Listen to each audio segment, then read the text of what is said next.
Hi, Nicole here, and today I'll give you tips on how to get pregnant easily and fast. Well, getting pregnant should be natural, but for some reason, other women simply don't get pregnant, even after several intercourses. You might be one of them, and I understand how you feel. Don't worry, since there are things you can do to speed up your pregnancy. First, figure out when you ovulate.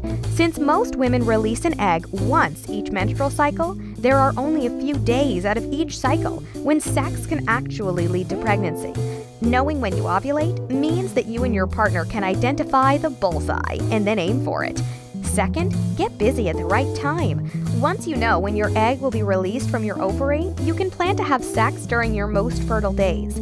If you're not sure when your fertile period will be, have sexual intercourse every other day.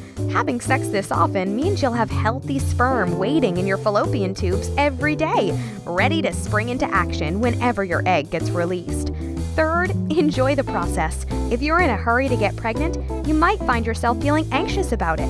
While that's totally normal, you actually have a better shot at conceiving if you aren't stressed out. So do whatever you can to enjoy the process of getting pregnant. Having fun with your sex life will actually boost your chances of success. If you want to learn more tips on how to get pregnant easily and fast, visit the link that you can see in this video to get a free ebook and a series of emails on various pregnancy tips.